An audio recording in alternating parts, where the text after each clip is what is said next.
Assalamualaikum. Hai teman-teman, apa kabarnya pagi ini? Semoga masih tetap semangat dan ceria ya. Hari ini bersama Bu Rini kita akan belajar tentang fikih. Bagaimana? Sudah siap belajar? Oke, disimak materinya sampai selesai dan juga kerjakan tugasnya ya. Selamat menyaksikan.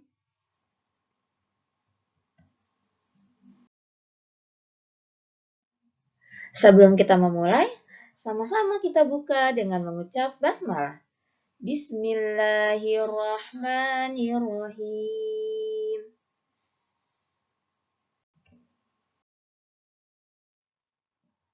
Hari ini kita masih membahas tentang pelajaran 3 bersuci dari haid.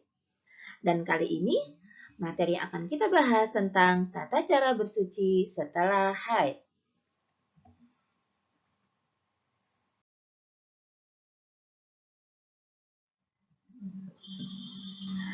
Haid adalah salah satu najis yang dapat menghalangi seorang perempuan melakukan ibadah seperti sholat, puasa, tawaf, dan lainnya. Setelah selesai haid, seorang perempuan diwajibkan bersuci dengan cara mandi wajib atau mandi besar.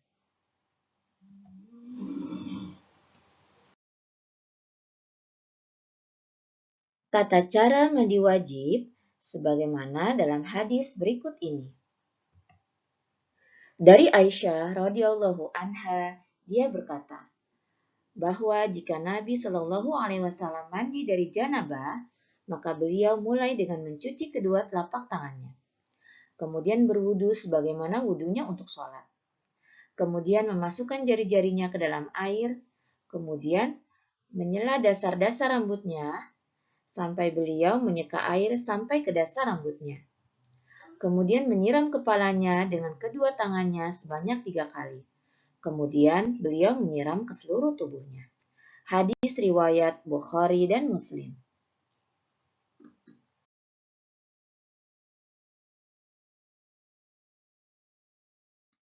Berikut ini tata cara mandi besar sesuai dengan tuntunan Rasulullah Shallallahu alaihi wasallam. 1. Menyiapkan air, sabun, dan sampo, lalu berwudu terlebih dahulu. Kedua, menyiram air ke kepala, lalu menggosoknya dengan kuat sampai ke tempat tumbuhnya rambut kepala sebanyak 3 kali.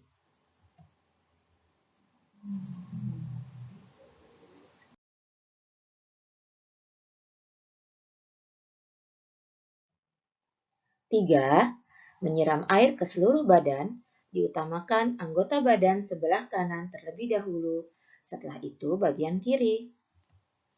4. Meratakan air ke seluruh badan. 5. Menuangkan sampo ke kepala dan sabun ke badan, lalu menggosoknya hingga bersih. 6. Menyiramkan air ke kepala dan badan sampai bersih.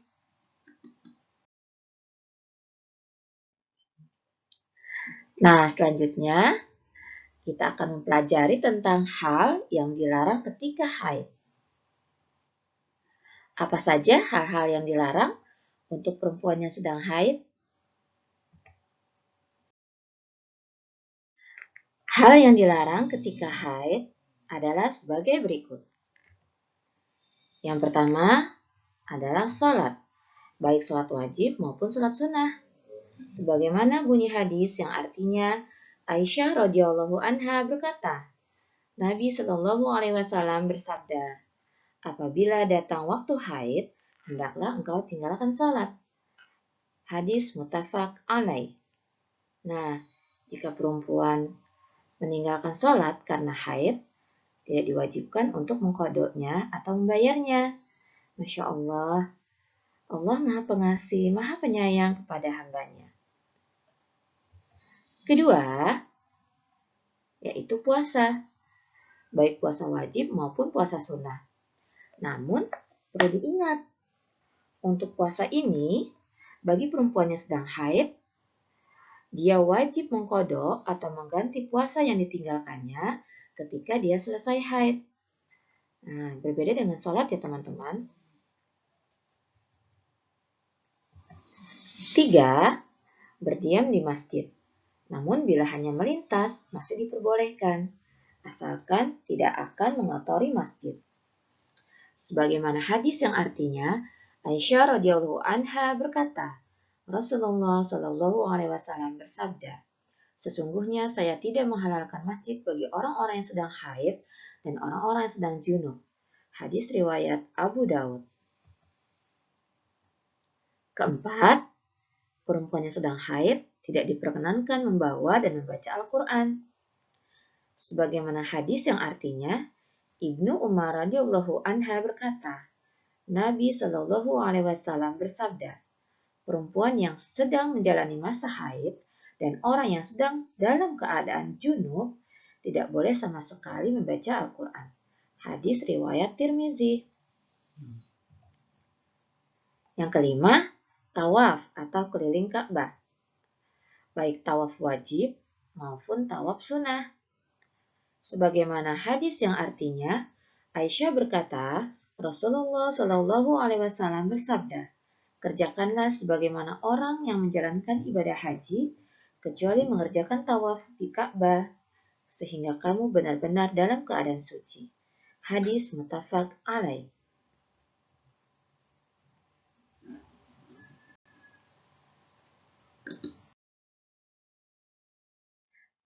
Sekarang guru ini akan memberikan tugas untuk hari ini.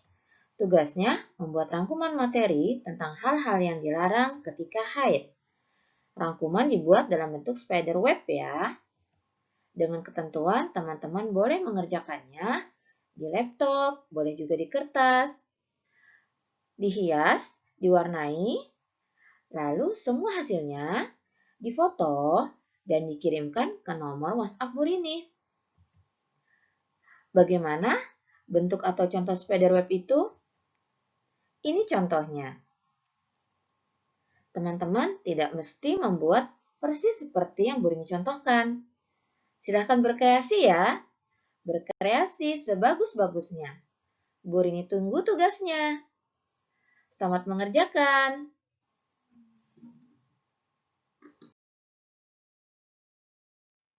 Alhamdulillah, materi hari ini sudah selesai. Mari kita tutup sama-sama dengan mengucap hamdalah. Alhamdulillahirabbil alamin. Guru ini pamit. Wassalamualaikum warahmatullahi wabarakatuh.